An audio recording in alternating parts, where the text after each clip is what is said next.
Hello, and welcome to Wednesday's Night Out. with your host, Joseph, Turnpike Plaza 365 Rec Squad. We will be reading The Power of Habit, Why We Do What We Do in Life and Business by Charles Duhigg. Chapter 2, The Craving Brain, How to Create New Habits. 1. One day in the early 1900s, a prominent American executive named Claude C. Hopkins was approached by an old friend with a new business idea. The friend had discovered an amazing product he explained that he was convinced would be a hit. It was a toothpaste, a minty, frothy concoction he called Pepsodent. There were some dicey investors involved. One of them had a string of busted land deals. Another, it was rumored, was connected to the mob. But this venture, the friend promised, was going to be huge. If, that is, Hopkins would consent to help design a national promotional campaign. Hopkins at the time was at the top of a booming industry that had hardly existed a few decades earlier: advertising. Hopkins was the man who had convinced Americans to buy Schultz beer by boasting that the company cleaned their bottles with live steam, while neglecting to mention that every other company used the exact same method. He had seduced millions of women into purchasing Palmolive soap by proclaiming that Cleopatra had washed with it, despite the sputtering protests of outraged historians. He had made puffed wheat famous by saying that it was shot from guns until the grains puffed to 8 times normal size. He had turned dozens of previously unknown products, Quaker Oats, Goodyear tires, the Basil carpet sweeper, Van Camp's pork and beans, into household names. And in the process, he had made himself so rich that his best-selling autobiography, My Life in Advertising, devoted long passages to the difficulties of spending so much money. Claude Hopkins was best known for a series of rules he coined explaining how to create new habits among consumers. These rules would transform industries and eventually became conventional wisdom among marketers, educational reformers, public health professionals, politicians, and CEOs. Even today, Hopkins' rules influence everything from how we buy cleaning supplies to the tools governments use for eradicating disease. They are fundamental to creating any new routine. However, when his old friend approached Hopkins about Pepsodent, the ad man expressed only mild interest. It was no secret that the health of Americans' teeth was in steep decline. As the nation had become wealthier, people had started buying larger amounts of sugary processed foods. When the government started drafting men for World War I, so many recruits had rotted teeth that officials said poor dental hygiene was a national security risk. Yet, as Hopkins knew, selling toothpaste was financial suicide. There was already an army of door to door salesmen hawking dubious toothpaste, tooth powders, and elixirs, most of them going broke. The problem was that hardly anyone bought toothpaste because, despite the national's dental problems, hardly anyone brushed their teeth. So Hopkins gave his friend's proposal a bit of thought and then declined. He'd stick with soaps and cereals, he said. I did not see a way to educate the laity in technical toothpaste theories. Hopkins explained in his autobiography that the friend, however, was presented. He came back again and again, appealing to Hopkins' considerable ego until eventually the ad man gave in. I finally agreed to undertake the campaign if he gave me a 6 months option on a block of stock, Hopkins wrote. The friend agreed. It would be the wisest financial decision of Hopkins' life. Within 5 years of that partnership, Hopkins turned Pepsodent into one of the best-known products on earth and in the process helped create a toothbrushing habit that moved across America with startling speed. Soon everyone from Shirley Temple to Clark Gable was bragging about their Pepsodent smile.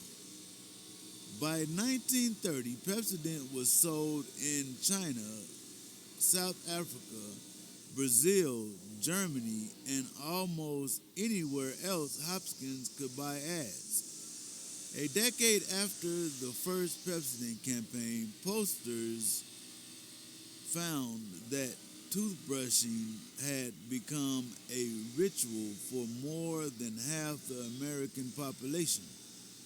Hopkins had helped establish toothbrushing as a daily activity.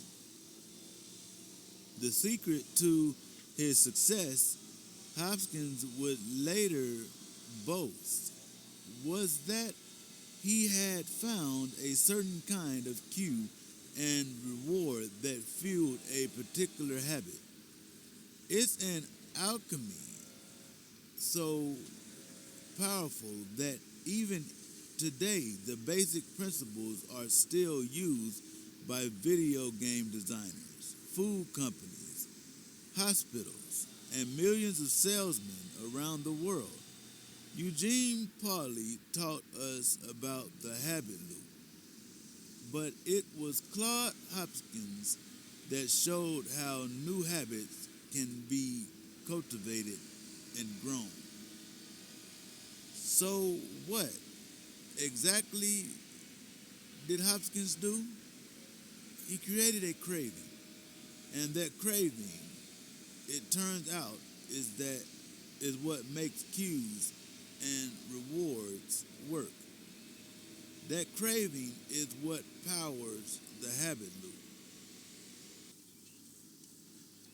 Throughout his career, one of Claude Hopkins' signature tactics was to find simple triggers to convince consumers to use his products every day.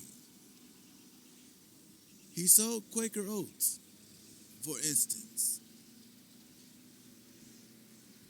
as a breakfast cereal that could provide energy for 24 hours, but only if you ate a bowl of cereal.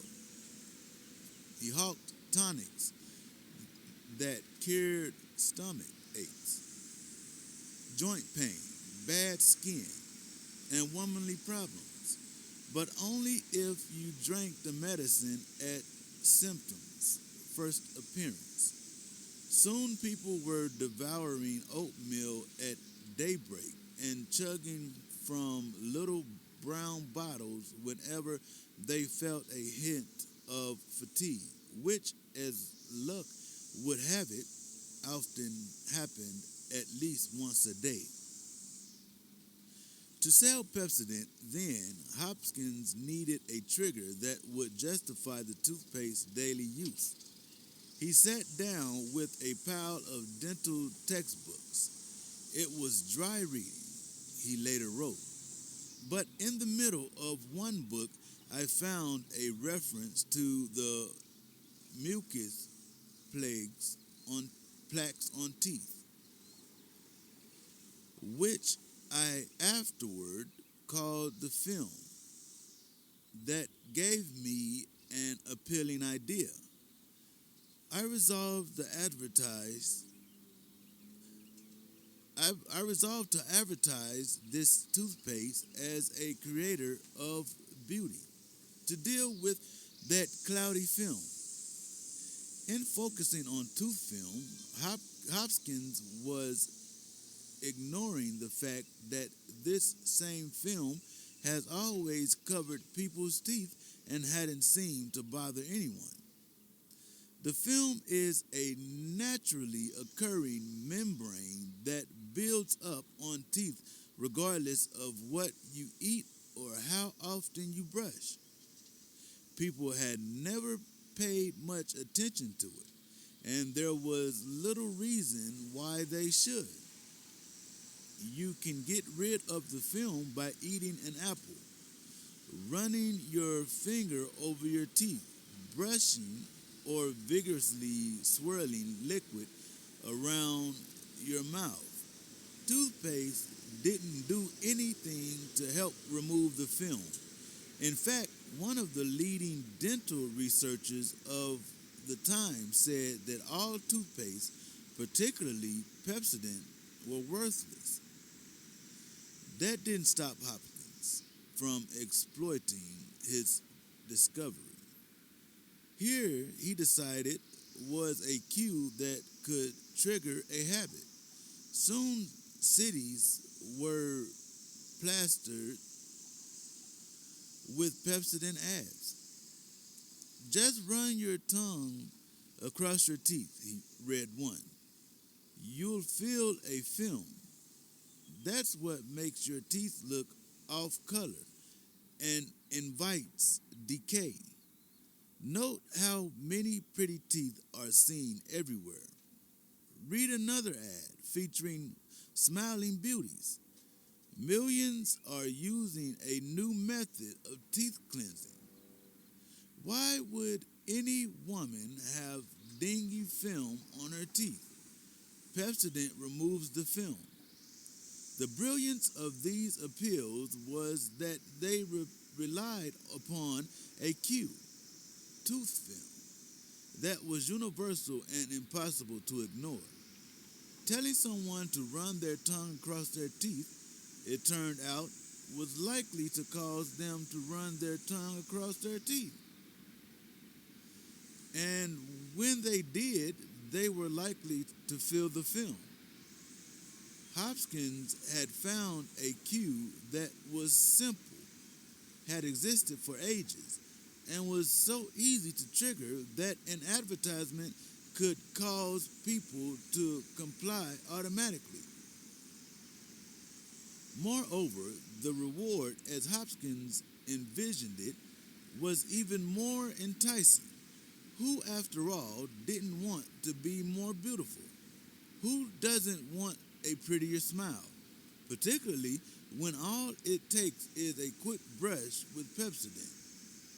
There's a diagram, and it's three things within an oval. And to the left is a Q, and it symbols the smile and the way the teeth look. The routine is to brush your teeth. And then the reward is clean and sparkling teeth, which the diagram shows like a diamond burst to the left. Hopkins' conception of the Pepsodent habit loop. After the campaign launched, a quiet week passed. Then, too, in the third week, demand exploded. There were so many orders for Pepsodent that the company couldn't keep up. In 3 years, the product went international, and Hopkins was crafting ads in Spanish, German, and Chinese. Within a decade, Pepsodent was one of the top-selling goods in the world and remained America's best-selling toothpaste for more than 30 years. Before Pepsodent appeared, only 3% of Americans had a tube of toothpaste in their medicine chest.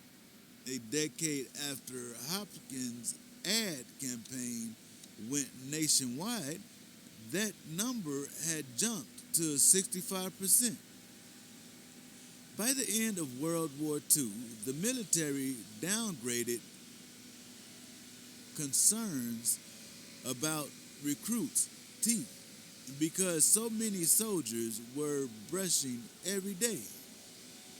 I made for myself $1 million on Pepsodent, Hopkins wrote a few years after the product appeared on shelves. The key, he said, was that he had learned the right human psychology. That psychology was grounded in two basic rules. First, find a simple and obvious cue.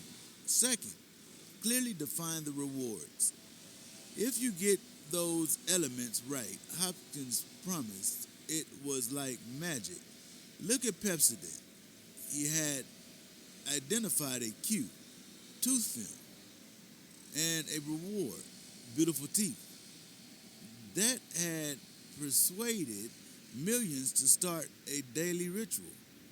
Even today, Hopkins rules are a staple of marketing textbooks and the foundation of millions of ad campaigns.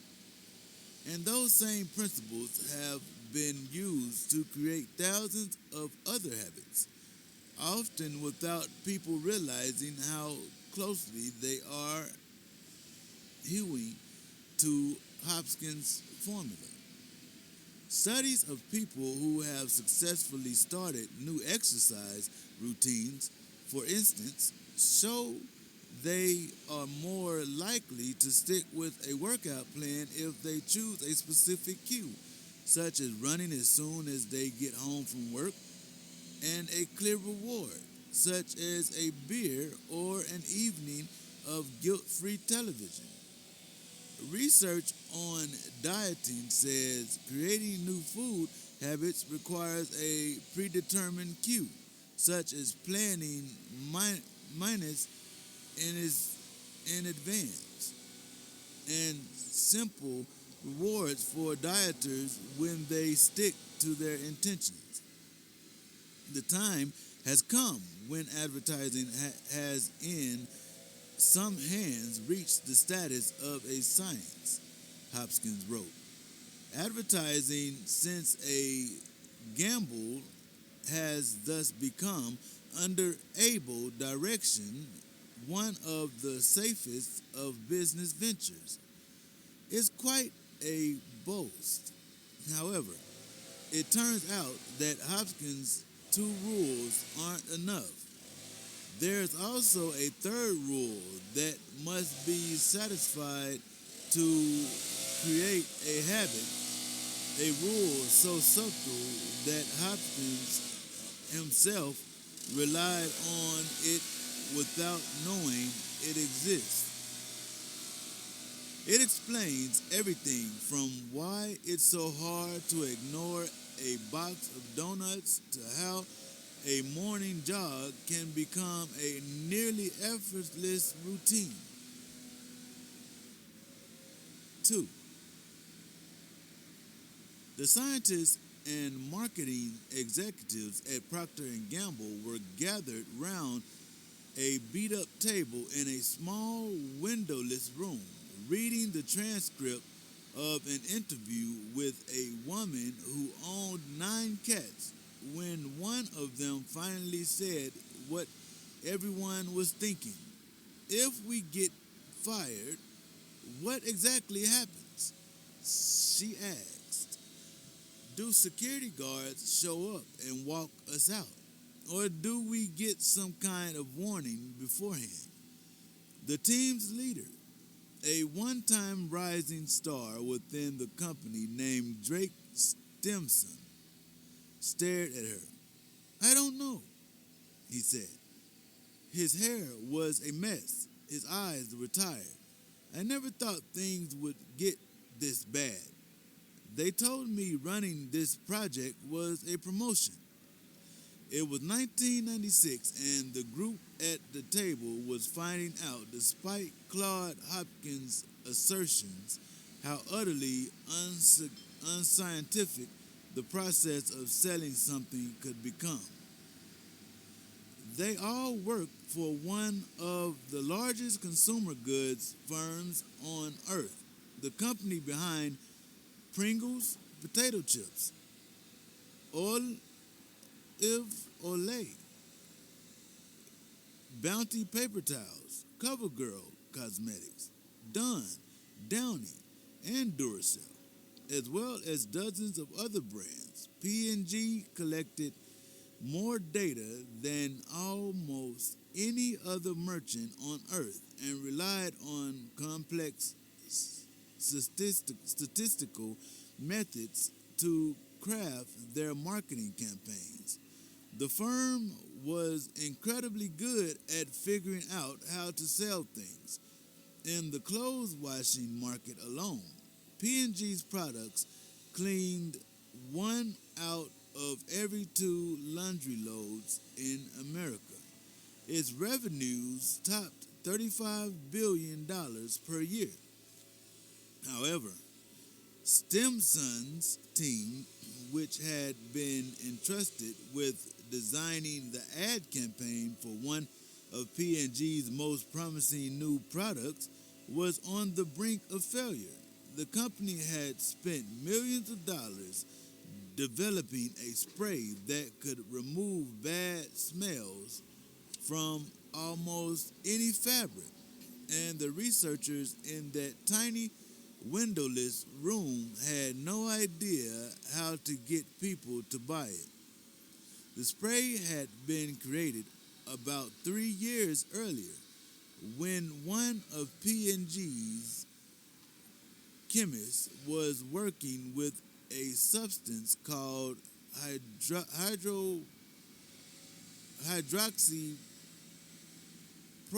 hydroxypropyl beta cyclodextrin, or HPDCD, in a laboratory. The chemist was a smoker. His clothes usually smelled like an ashtray. One day, after working with HPBCD, his wife greeted him at the door when he got home. Did you quit smoking? She asked him. No, he said. He was suspicious. She had been harassing him to give up cigarettes for years.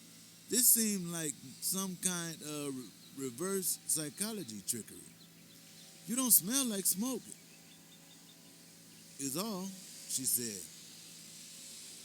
The next day, he went back to the lab and started experimenting with HPBCD and various scents.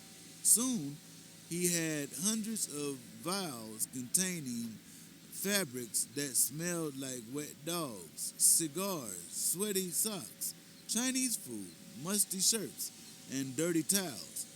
When he put HPBCD in water and sprayed it on the samples, the scents were drawn into the chemicals molecules.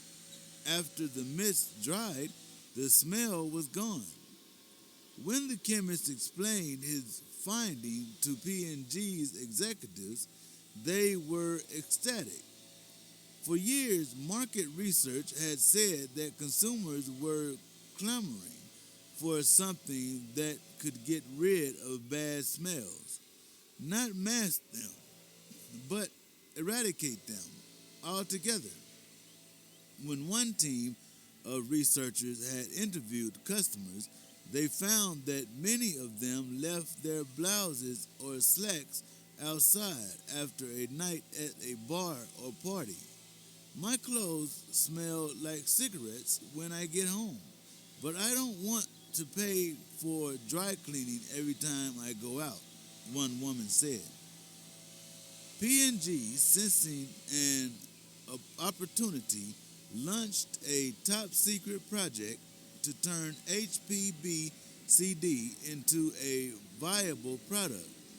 They spent millions perfecting the formula, finally producing a colorless, odorless liquid that could wipe out almost any foul odor. The science behind the spray was so advanced that NASA would eventually use it to clean the exterior of shuttles after they returned from space. The best part was that it was cheap to manufacture, didn't leave stains, and could make any stinky couch, old jacket, or stained car interior smell well scentless. The product had been a major gamble, but P&G was now poised to earn billions if they could come up with the right marketing campaign. They decided to call it Febreze and asked Stimson, a 31-year-old wonderkind with a background in math and psychology, to lead the marketing team. Stimson was tall and handsome, with a strong chin, a gentle voice, and a taste for high-end meals. I'd rather my kids smoke weed than ate in McDonald's, he once told a colleague. Before joining P&G, he had spent 5 years on Wall Street building mathematical models for choosing stocks. When he relocated to Cincinnati, where P&G was headquartered, he was tapped to help run important business lines, including Bounce fabric softener and Downy dryer sheets. But Febreze was different. It was a chance to launch an entirely new category of product, to add something to a consumer's shopping cart that had never been there before. All Stimson needed to do was figure out how to make Febreze into a habit, and the product would fly off the shelves. How tough could that be? Stimson and his colleagues decided to introduce Febreze in a few test markets: Phoenix, Salt Lake City, and Boise. They flew in and handed out samples, and then asked people if they could come by their homes. Over the course of 2 months, they visited hundreds of households. Their first big breakthrough came when they visited a park ranger in Phoenix. She was in her late 20s and lived by herself. Her job was to trap animals that wandered out of the desert. She caught coyotes, raccoons, the occasional mountain lion, and skunks. Lots of skunks, which often sprayed her when they were caught. I'm single and I'd like to find someone to have kids with. The ranger told Stimson and his colleagues while they sat in her living room, I go on a lot of dates. I mean, I think I'm attractive, you know. I'm smart, and I feel like I'm a good catch. But her love life was crippled, she explained, because everything in her life smelled like skunk. Her house, her truck, her clothing, her boots, her hands, her curtains, even her bed. She had tried all sorts of cures. She bought special soaps and shampoos. She burned candles and used expensive carpet shampooing machines. None of it worked. When I'm on a date, I'll get a whiff of something that smells like skunk and I'll start obsessing about it, she told them. I'll start wondering, does he smell it? What if I bring him home and he wants to leave? I went on 4 dates last year with a really nice guy, a guy I really liked, and I waited forever to invite him to my place. Eventually, he came over, and I thought everything was going really well. Then the next day, he said he wanted to take a break. He was really polite about it, but I keep wondering, was it the smell? Well, I'm glad you got a chance to try Febreze, Stimson said. How do you like it? She looked at him. She was crying. I want to thank you, she said. This spray has changed my life. After she had received samples of Febreze, she had gone home and sprayed her couch. She sprayed the curtains, the rug, the bedspreads, her jeans, her uniform, the interior of her car. The bottle ran out, so she got another one and sprayed everything else. I've asked all of my friends to come over, the woman said. They can't smell it anymore. The skunk is gone. By now, she was crying so hard that one of Stimson's colleagues was patting her on the shoulder. Thank you so much, the woman said. I feel so free. Thank you. This product is so important. Stimson sniffed the air inside her living room. He couldn't smell anything. We're going to make a fortune with this stuff, he thought. Stimson and his team went back to P&G headquarters and started reviewing the marketing campaign they were about to roll out. The key to selling Febreze, they decided, was conveying that sense of relief the park ranger felt. They had to position Febreze as something that would allow people to rid themselves of embarrassing smells. All of them were familiar with Claude Hopkins' rules or the modern incarnations that filled business school textbooks. They wanted to keep the ads simple, find an obvious cue, and clearly define the reward. They designed 2 television commercials. The first showed a woman talking about the smoking section of a restaurant. Whenever she eats there, her jacket smells like smoke. A friend tells her if she uses Febreze, it will eliminate the odor. The cue, the smell of cigarettes. The reward, odor eliminated from clothes. The second ad featured a woman worrying about her dog, Sophie, who always sits on the couch. Sophie will always smell like Sophie, she says, but with Febreze, now my furniture doesn't have to. The Q, pet smells, which are familiar to the 70 million households with animals. The reward, a house that doesn't smell like a kennel. Stimson and his colleagues began airing the advertisements in 1996 in the same test cities. They gave away samples, put advertisements in mailboxes, and paid grocers to build mountains of Febreze near cash registers. Then they sat back, anticipating how they would spend their bonuses. A week passed, then two, a month, 2 months. Sales started small and got smaller. Panicked, the company sent researchers into stores to see what was happening. Shelves were filled with Febreze bottles that had never been touched. They started visiting housewives who had received free samples. Oh yes, one of them told a P&G researcher, the spray. I remember it. Let's see.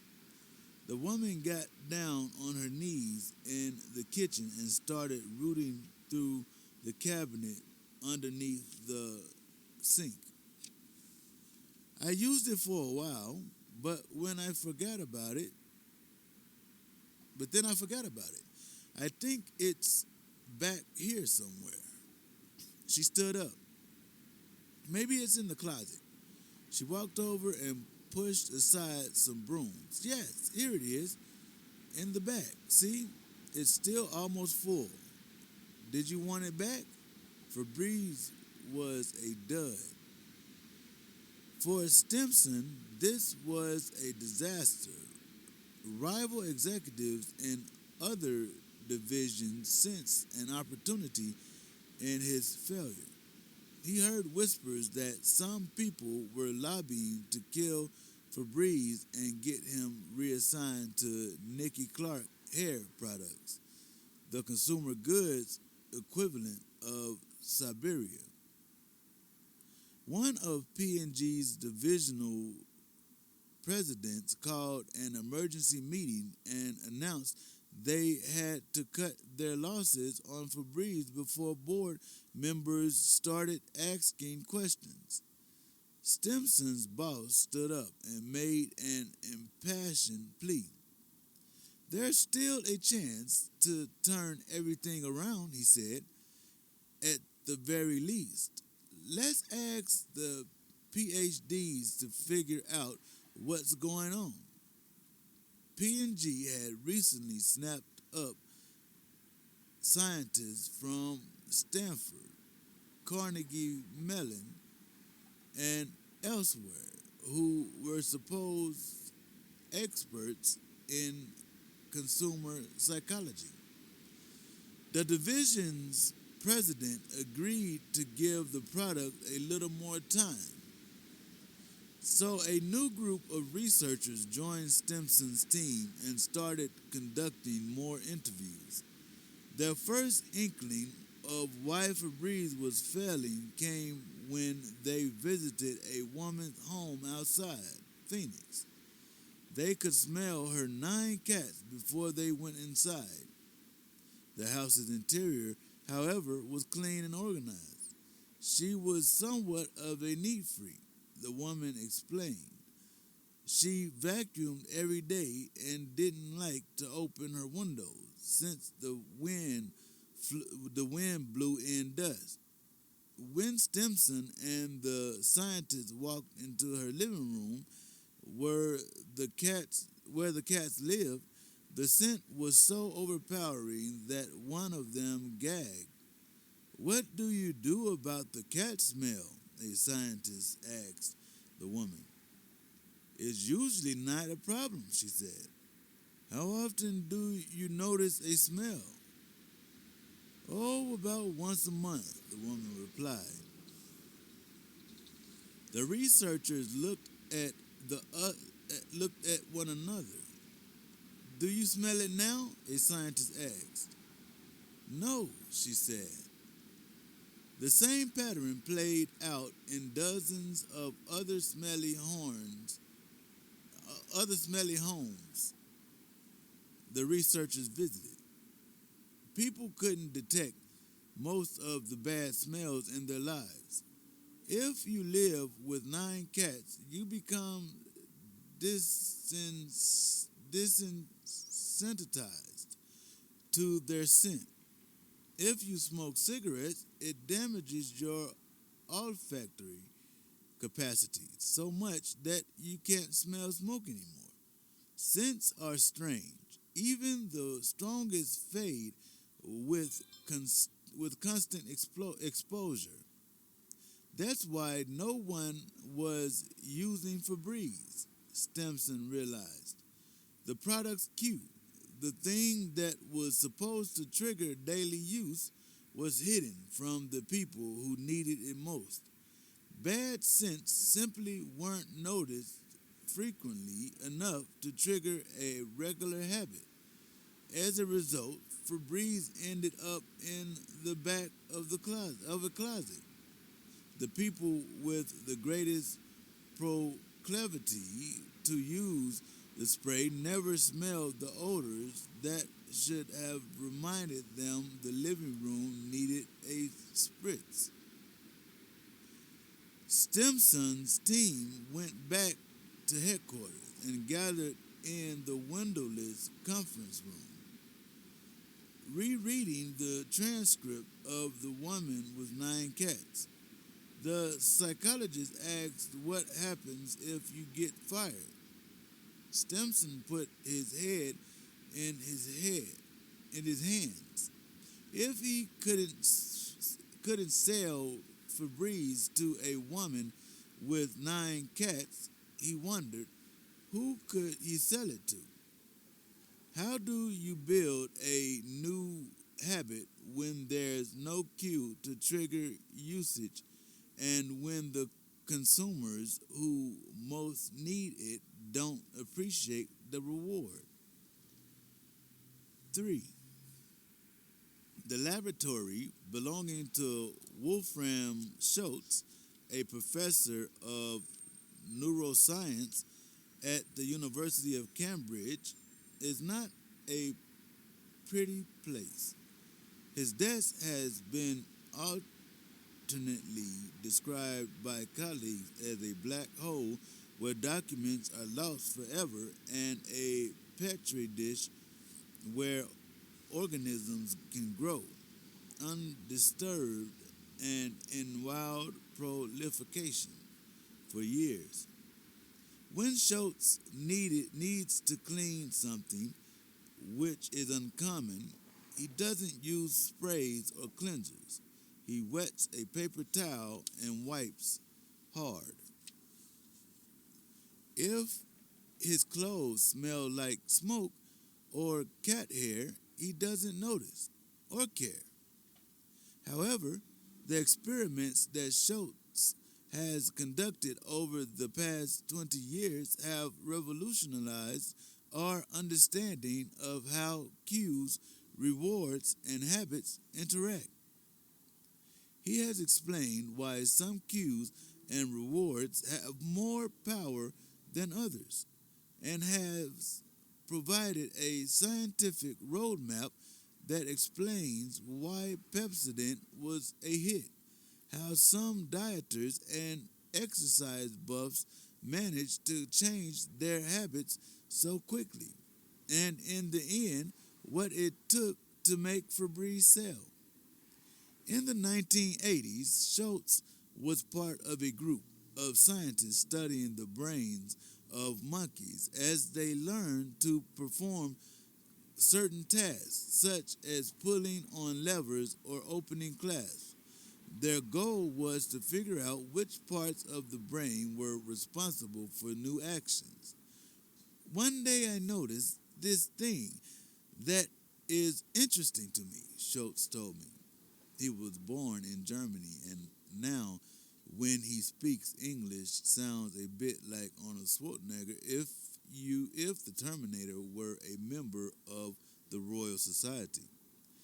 A few of the monkeys we watched loved apple juice, and the other monkeys loved grape juice. And so I began to wonder what is going on inside those little monkeys' heads?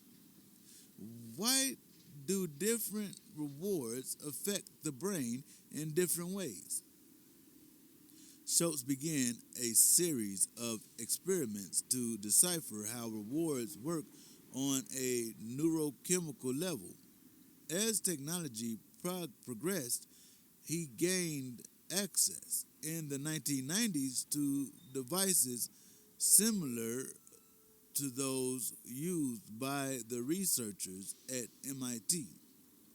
Rather than rats, however, Schultz was interested in monkeys like Julio, an 8-pound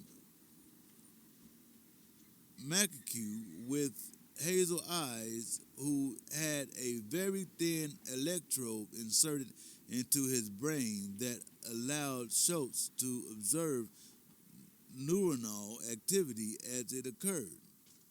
One day, Schultz positioned Julio on a chair in a dimly lit room and turned on a computer monitor. Julio's job was to touch a lever whenever colored shapes, small yellow spirals, red squiggles, blue lines appeared on the screen. If Julio touched the lever when a shape appeared, a drop of blackberry juice would run down a tube hanging from the ceiling and onto the monkey's lips. Julio liked blackberry juice. At first, Julio was only mildly interested in what was happening on the screen. He spent most of his time trying to squirm out of the chair. But once the first dose of juice arrived, Julio became very focused on the monitor. As the monkey came to understand through dozens of repetitions that the shapes on the screen were a cue for a routine, touch the lever that resulted in a reward, blackberry juice. He started staring at the screen with a laser-like intensity. He didn't squirm. When a yellow squiggle appeared, he went for the lever. When a blue line flashed, he pounced. And when the juice arrived, Julio would lick his lips contentedly. There's a diagram, and it looks like almost like a musical graph that statics, I guess, intake. So basically, from the left, it's all on a certain level, like a graph, lower, like maybe the length of tall grass. And what goes left to right before the peak, okay, so on that same level, it says shape on screen. Then the next says lever, which is going to the right. Then the next one says juice. And then on that same line, there's another wording that says, I got a reward. Now that stands up, that responds like a skyscraper. So that shoots all the way to the top, like 1 to 10, all the way to 10. So you have the first level on 3, and then you got that, when he got the reward, it shot up to 10. Julio's reward responds when he receives the juice. As Schultz monitored the activity within Julio's brain, he saw a pattern emerge. Whenever Julio received his reward, his brain activity would spike in a manner that suggested he was experiencing happiness. A transcript of that neurological activity shows what it looks like when a monkey's brain says, in essence, I got a reward. Schultz took Julio through the same experiment again and again, recording the neurological response each time. Whenever Julio received his juice, the "I got a reward" pattern appears on the computer attached to the probe in the monkey's head. Gradually, from a neurological perspective, Julio's behavior became a habit. Cue the computer. Routine. Pull the lever. Reward. The juice. Julio's habit loop. What was most interesting to Schultz, however, was how things changed as the experiment proceeded. As the monkey became more and more practiced at the behavior, as the habit became stronger and stronger, Julio's brain began anticipating the blackberry juice. Schultz's probes started recording the "I got a reward" pattern the instant Julio saw the shapes on the screen before the juice arrived. Another diagram. Okay, so there's four, but it's at the same level. So we're looking at the normal setting is at 3. So we're going left to right. So the first statement is shape on screen. So which is also the cue. And it's at 3. So then "I got a reward" jumps to 10. And then the lever drops back down to 3. And then the juice is at 3. Now, Julio's reward response occurs before the juice arrives. In other words, the shapes on the monitor had become a cue not just for pulling a lever, but also for a pleasure response inside the monkey's brain. Julio started expecting his reward as soon as he saw the yellow spirals and red squiggles. Then Schultz adjusted the experiment. Previously, Julio had received juice as soon as he touched the lever. Now, sometimes the juice didn't arrive at all, even if Julio performed correctly, or it would arrive after a slight delay, or it would be watered down until it was only half as sweet. When the juice didn't arrive or was late or diluted, Julio would get angry and make unhappy noises or become mopey. And within Julio's brain, Schultz watched a new pattern emerge: craving. When Julio anticipated juice but didn't receive it, a neurological pattern associated with desire and frustration erupted inside his skull. When Julio saw the cue, he started anticipating a juice-filled joy. But if the juice didn't arrive, that joy became a craving that, if unsatisfied, drove Julio to anger or depression. Researchers in other labs have found similar patterns.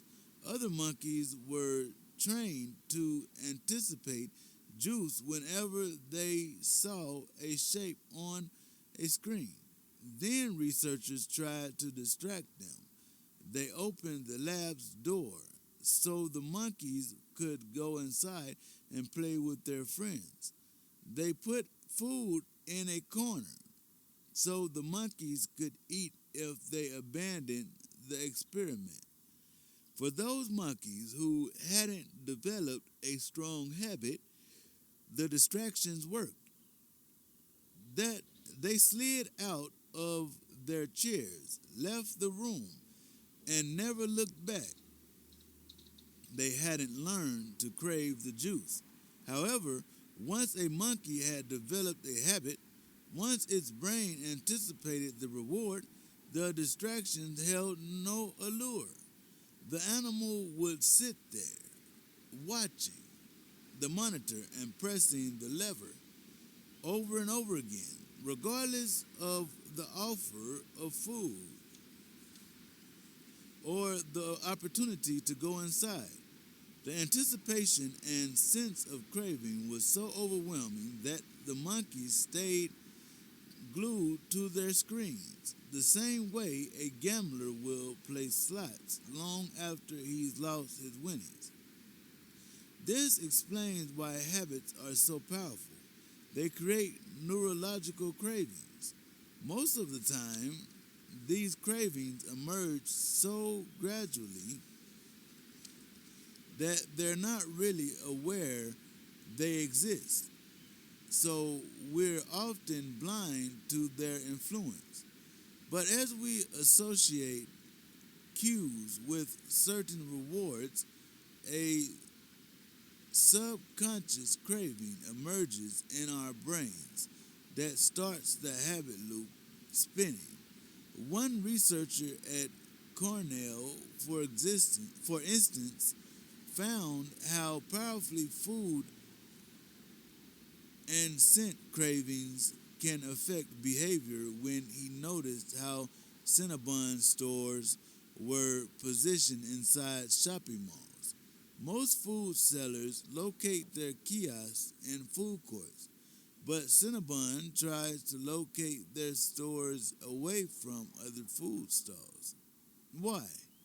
Because Cinnabon executives want the smell of cinnamon rolls to waft down hallways and around corners uninterrupted, so that shoppers will start subconsciously craving a roll. By the time a consumer turns a corner and sees the Cinnabon store, that craving is a roaring monster inside his head, and he'll reach, unthinkingly, for his wallet. The habit loop is spinning because a sense of craving has emerged.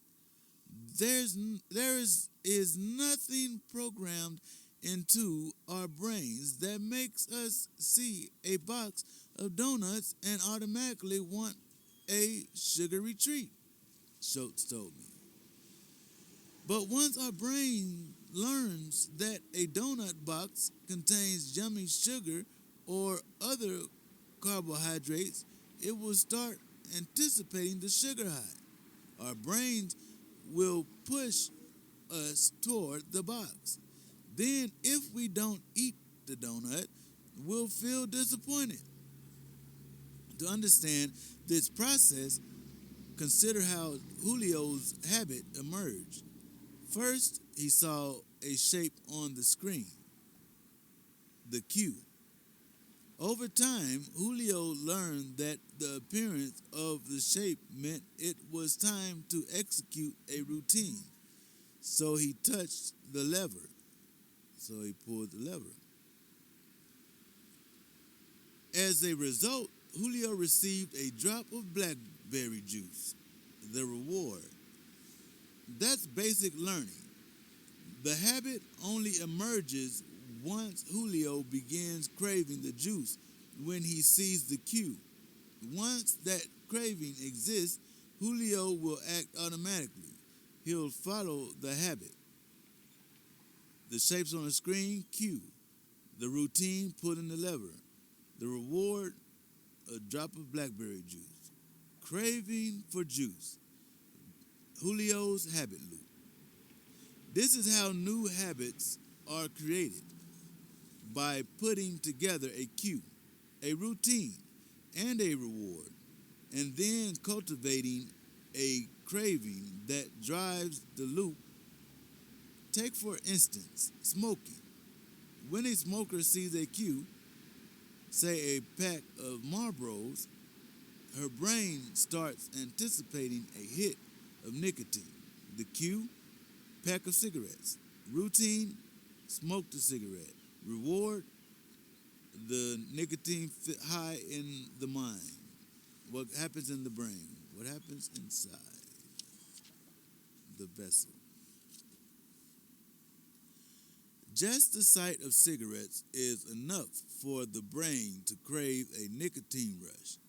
If it doesn't arrive, the craving grows until the smoker reaches unthinkingly for a Marlboro. Or take email. When a computer chimes or a smartphone vibrates with a new message, the brain starts anticipating the momentary distraction that opening an email provides. That expectation, if unsatisfied, can build until a meeting is filled with antsy executives checking their buzzing Blackberries under the table, even if they know it's probably on their latest fantasy football results. On the other hand, if someone disables the buzzing and thus removes the cue, people can work for hours without thinking to check their inboxes. Cue the Blackberry, the phone, buzzing with the notification of you got mail. Routine, opening the mail. Reward, the satisfaction of knowing. Scientists have studied the brains of alcoholics, smokers, and overeaters and have measured how their neurology, the structures of their brains, and the flow of neurochemicals inside their skulls changes as their cravings became ingrained. Particularly strong habits, wrote two researchers at the University of Michigan, produce addiction like reactions so that wanting evolves into obsessive craving that can force our brains into autopilot, even in the face of strong disincentives, including loss of reputation, job, home, and family. However, these cravings don't have complete authority over us. As the next chapter explains, there are mechanisms that can help us ignore the temptations. But to overpower the habit, we must recognize which craving is driving the behavior. If we're not conscious of the anticipation, then we're like the shoppers who wander as if drawn by an unseen force into Cinnabon. To understand the power of cravings in creating habits, consider how exercise habits emerge. In 2002, researchers at New Mexico State University wanted to understand why people habitually exercise. They studied 266 individuals. Most of them worked out at least 3 times a week. What they found was that many of them had started running or lifting weights almost on a whim, or because they suddenly had free time or wanted to deal with unexpected stresses in their lives. However, the reason they continued, why it became a habit, was because of a specific reward they started to crave. In one group, 92% of people said they habitually exercised because it made them feel good. They grew to expect and crave the endorphins and other neurochemicals a workout provided. In another group, 67% of people said that working out gave them a sense of accomplishment. They had come to crave a regular sense of triumph from tracking their performances. and that self reward was enough to make the physical activity into a habit. If you want to start running each morning, it's essential that you choose a simple cue, like always lacing up your sneakers before breakfast or leaving your running clothes next to your bed, and a clear reward, such as a midday treat, a sense of accomplishment from recording your miles, or the endorphin rush you get from a jog. But countless studies have shown that a cue and a reward on their own aren't enough for a new habit to last. Only when your brain starts accepting the reward, craving the endorphins or sense of accomplishment, when it becomes automatic to lace up your jogging shoes each morning. The cue, in addition to triggering a routine, must also trigger a craving for the reward to come.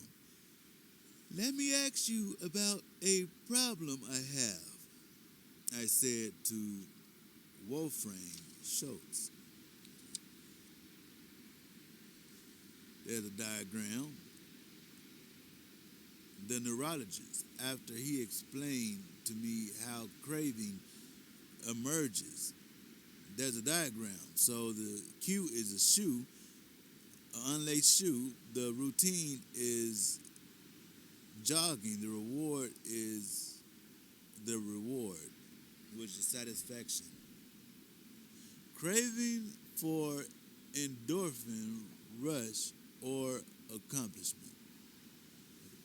I have a 2-year-old, and when I'm home feeding him dinner, chicken nuggets and stuff like that, I'll reach over and eat one myself without thinking about it. It's a habit, and now I'm gaining weight. Everybody does that, Schultz said. He has 3 children and three children of his own, all adults now. When they were young, he would pick at their dinners unthinkingly. In some ways, he told me, we're like the monkeys. When we see the chickens or fries on the table, our brains begin anticipating that food, even if we're not hungry. Our brains are craving them. Frankly, I don't even like this kind of food, but suddenly it's hard to fight this urge. And as soon as I eat, I feel this rush of pleasure as the craving is satisfied. It's humiliating, but that's how habits work. I guess I should be thankful, he said, because the same process has let me create good habits.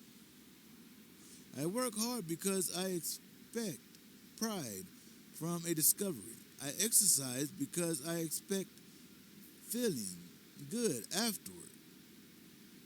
I just wish I could pick and choose better.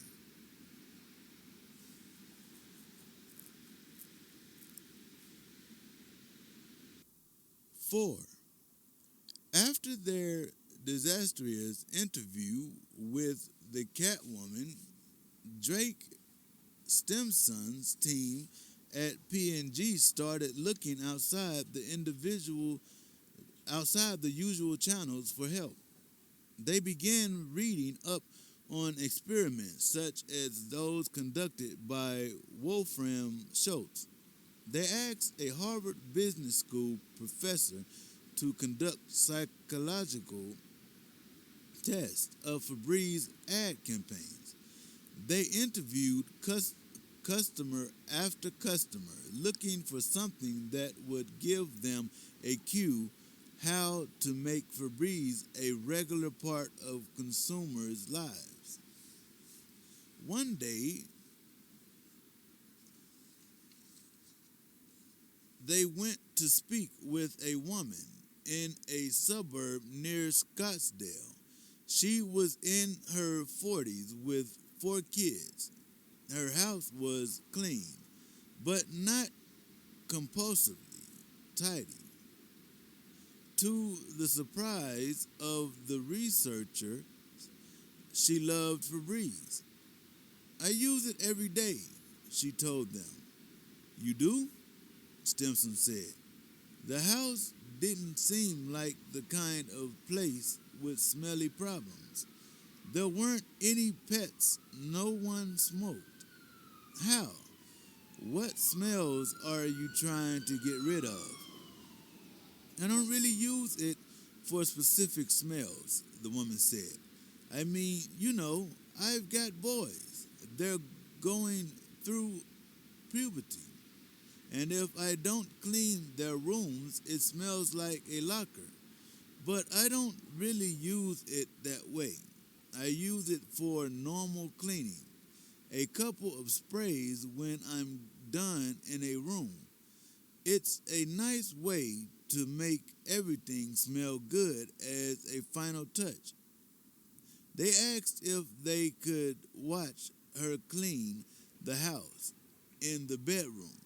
She made her bed, plumped the pillows, tightened the sheets corners, and then took a Febreze bottle and sprayed the smooth comforter. In the living room, she vacuumed, picked up the kids' shoes, straightened the coffee table, and sprayed Febreze on the freshly cleaned carpet. It's nice, she said.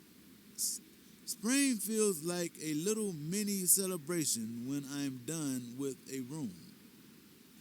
At the rate she was using Febreze, Stimson estimated she would empty a bottle every 2 weeks. P&G had collected thousands of hours of videotapes of people cleaning their homes over the years. When the researchers got back to Cincinnati, some of them spent an evening looking through the tapes. The next morning, one of the scientists asked the Febreze team to join him in the conference room. He queued up the tape of one woman, a 26-year-old with 3 children, making a bed. She smoothed the sheets and adjusted a pillow. Then she smiled and left the room. Did you see that? The researcher asked excitedly. He put on another clip. A younger brunette woman spread out a colorful bedspread, straightened a pillow, and then smiled at her handiwork. There it is again, the researcher said. The next clip showed a woman in workout clothes tidying her kitchen and wiping the counter before easing into a relaxing stretch. The researcher looked at his colleagues. Do you see it? He asked. Each of them is doing something relaxing or happy when they finish cleaning, he said. We can build off that. What if Febreze was something that happened at the end of the cleaning routine rather than beginning? What if it was the fun part of making something cleaner? Stimson's team ran one more test. Previously, the product's advertising had focused on eliminating bad smells. The computer printed up new labels that showed open windows and gusts of fresh air. More perfume was added to the recipe so that instead of merely neuralizing odors, Febreze had its own distinct scents. Television commercials were filmed of women spraying freshly made beds and spritzing just laundering clothes, just laundered clothes. The tagline had been "Get bad smells out of fabric." It was rewritten as "Cleans life smells." Each change was designed to appeal to a specific daily cue: cleaning a room, making a bed, vacuuming a rug. In each one, Febreze was positioned as the reward, the nice smell that occurs at the end of a cleaning routine. Most important, each ad was calibrated to elicit a craving that things will smell as nice as they look when the cleaning ritual is done. The irony is that a product manufactured to destroy odors was transformed into the opposite. Instead of eliminating scents on dirty fabrics, it became an air freshener used as the finishing touch once things are already clean. When the researchers went back into consumers' homes after the new ads aired and the redesigned bottles were given away, they found that some housewives in the test market had started craving the Febreze scent. One woman said that when her bottle ran dry, she squirted diluted perfume on her laundry. "If I don't smell something nice at the end, it doesn't really seem clean now," she told them. The park ranger with the skunk problem sent us in the wrong direction. Stimson told me she made us think that Febreze would succeed by providing a solution to a problem, but who wants to admit their house stinks? We were looking at it all wrong. No one craves scentlessness. On the other hand, lots of people crave a nice smell after they've spent 30 minutes cleaning. Cleaning, there's a diagram that shows cleaning, and then the routine is spraying, reward, the smell, the scent, which is the satisfaction. Craving for a clean scent. The Febreze habit loop. The Febreze relaunch took place in the summer of 1998. Within 2 months, sales doubled. Within a year, customers had spent more than $230 million on the product. Since then, Febreze has spawned dozens of spin-offs: air fresheners, candles, laundry detergents, and kitchen sprays that all told now account for sales of more than $1 billion per year. Eventually, P&G began mentioning to customers that in addition to smelling good, Febreze can also kill bad odors. Stimson was promoted and his team received their bonuses. The formula had worked. They had found simple and obvious cues. They had clearly defined the reward. But only once they created a sense of craving, the desire to make everything smell as nice as it looked. Did Febreze become a hit? That craving is an essential of part of the formula for creating new habits that Claude Hopkins, the Pepsodent ad man, never recognized. 5. In his final years of life, Hopkins took to the lecture circuit. His talks on the laws of scientific advertising attracted thousands of people. From stages, he often compared himself to Thomas Edison and George Washington and spun out wild forecasts about the future. Flying automobiles featured prominently, but he never mentioned cravings or the neurological roots of the habit loop. After all, it would be another 70 years before the MIT scientists and Wolfram Schultz conducted their experiment. However, so how did Hopkins manage to build such a powerful toothbrushing habit without the benefit of those insights?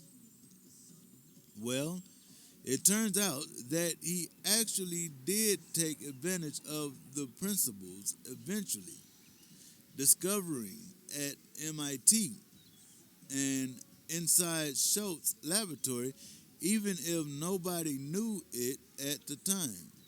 Hopkins' experiences with Pepsodent weren't quite as straightforward as he portrayed them in his memoirs.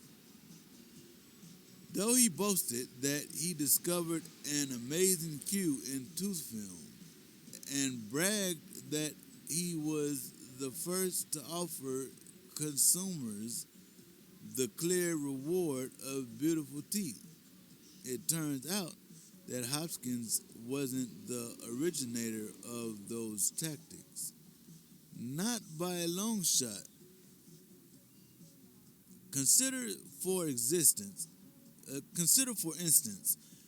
some of the advertisements for other toothpaste that filled magazines and newspapers even before Hopkins knew that Pepsodent existed.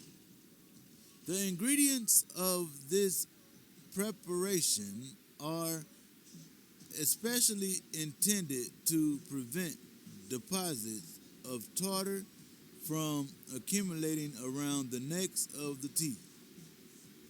Read an ad for Dr. Sheffield's cream dentifrice that predated Pepsodent. Clean that dirty layer. Your white enamel is only hidden by a coating of film. Read an advertisement that appeared while Hopkins was looking through his dental textbooks. Sentinel toothpaste quickly restores the original whiteness by removing film. The charm of a lovely smile depends upon the beauty of your teeth, proclaimed a third ad. Beautiful, satin smooth teeth are often the secret of a pretty girl's attractiveness. Use SS white toothpaste. Dozens of other advertising men had used the same language as Pepsodent years before Hopkins jumped in the game. All of their ads had promised to remove tooth film and had offered the reward of beautiful white teeth. None of them had worked. But once Hopkins launched his campaign, sales of Pepsodent exploded. Why was Pepsodent different?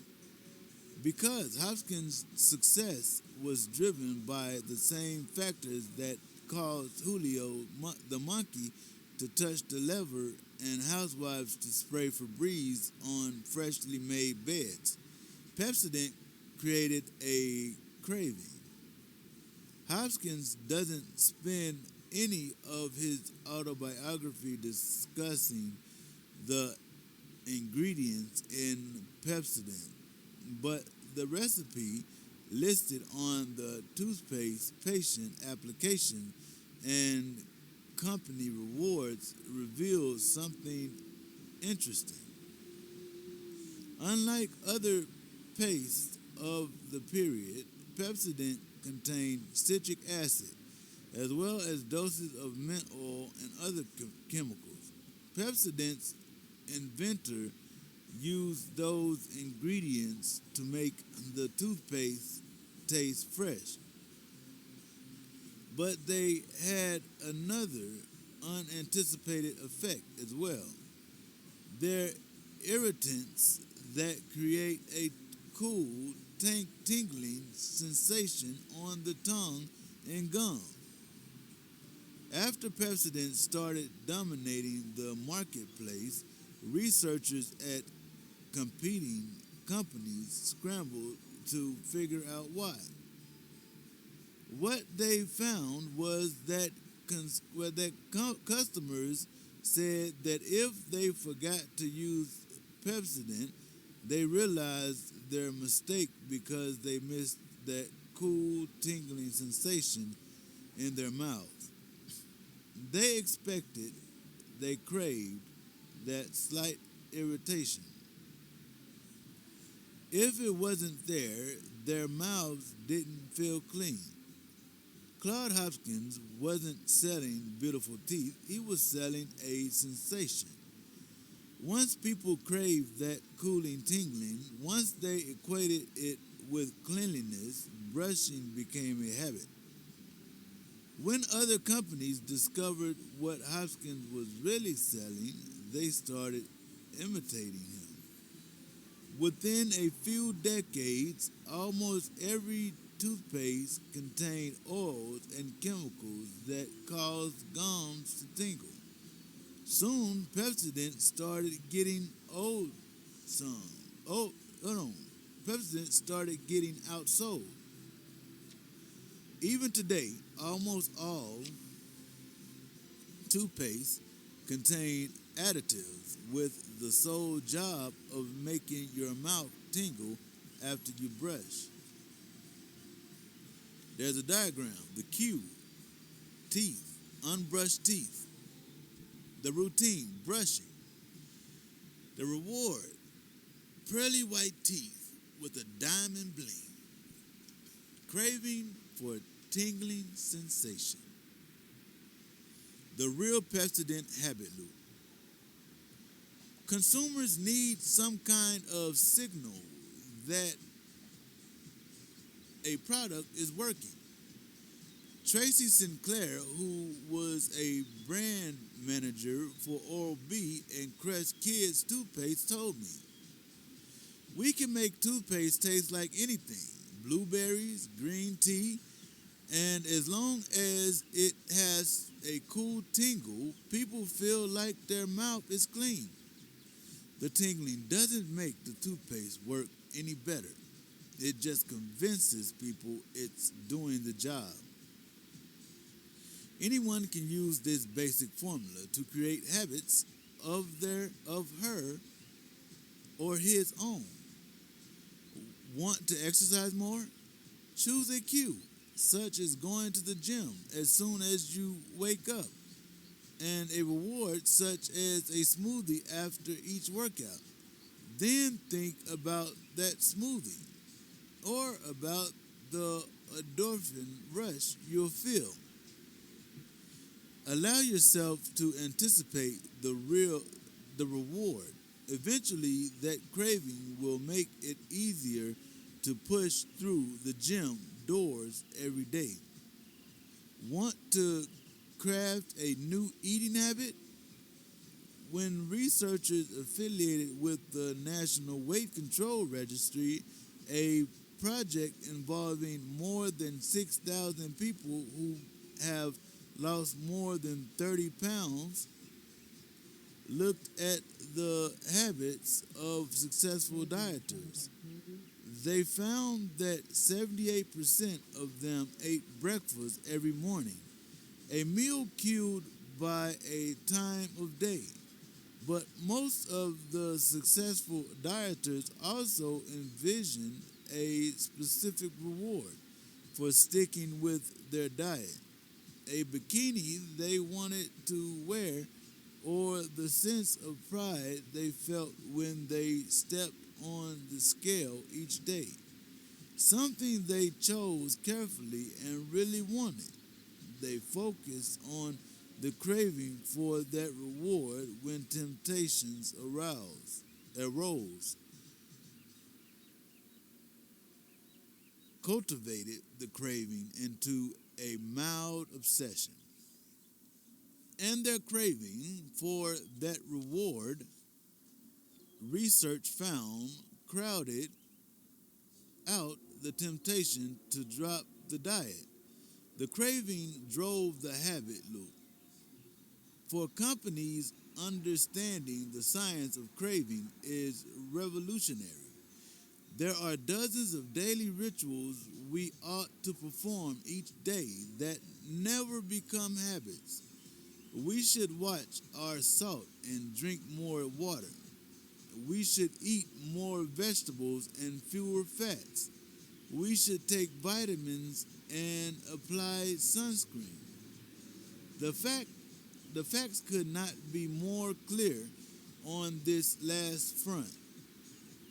Dabbing a bit of sunscreen on your face each morning significantly lowers the odds of skin cancer. Yet, while everyone brushes their teeth, fewer than 10% of Americans apply sunscreen each day. Why? Because there is no craving that has made sunscreen into a daily habit. Some companies are trying to fix that by giving sunscreens a tingling sensation or something that lets people know they've applied it to their skin.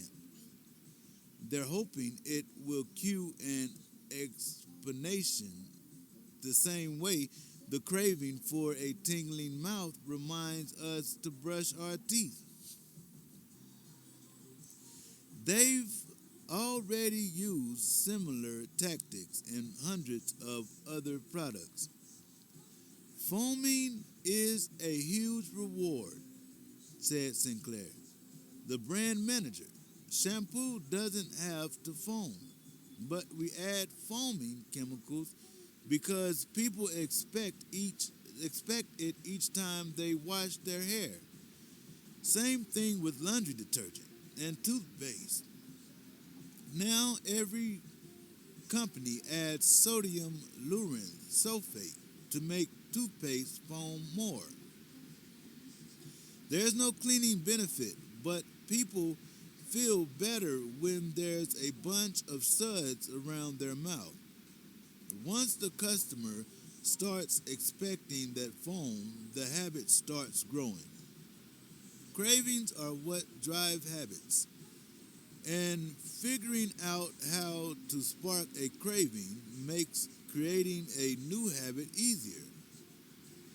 It's as true now as it was almost a century ago. Every night, millions of people scrub their teeth in order to get a tingling feeling. Every morning, millions put on their jogging shoes to capture an endorphin rush they've learned to crave. And when they get home after they clean the kitchen or tidy their bedrooms, some of them will spray a bit of Febreze. The Power of Habit: Why We Do What We Do in Life and Business by Charles Duhigg. Turnpike Plaza, 365, Rec Squad.